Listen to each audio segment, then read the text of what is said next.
A very good evening to all of you, ladies and gentlemen. You are all by now familiar with the brutality and the dastardly manner in which 26 innocent lives were prematurely terminated at Pahalgam on the 22nd of April.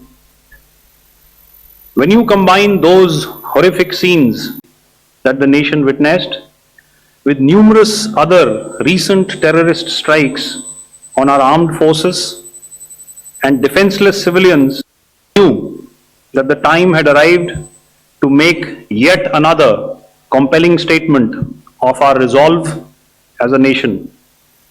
Operation Sindhur was conceptualized with a clear military aim to punish the perpetrators and planners of terror and to destroy their terror infrastructure.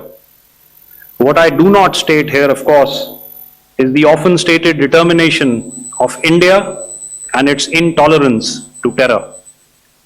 It set into motion a very diligent and microscopic scarring of the terror landscape across the borders and the identification of terror camps and training sites. The locations that emerged were numerous, but as we deliberated more, we realized that some of these terror hubs were now bereft of any presence and had preemptively been vacated, fearing retribution from us.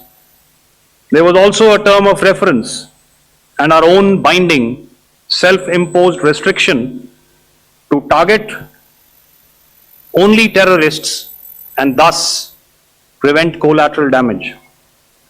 There were 9 camps that you are now all familiar with, which were confirmed by our various intelligence agencies to be inhabited.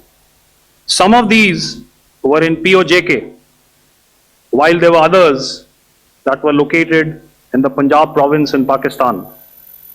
Nefarious places such as Muridke, the hub center of the Lashkar-e-Taiba, has over the years bred infamous characters such as Ajmal Kasab and the likes of David Headley.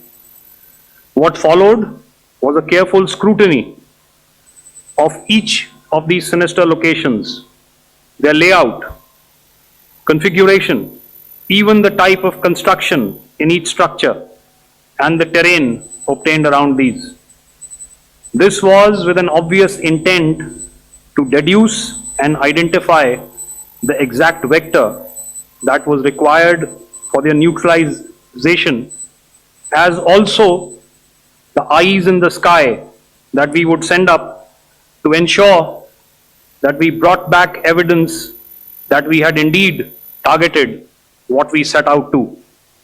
The precise images of these engagements on that fateful and historical night have already been showcased during the first press statement on the 7th of May that was helmed by our Foreign Secretary.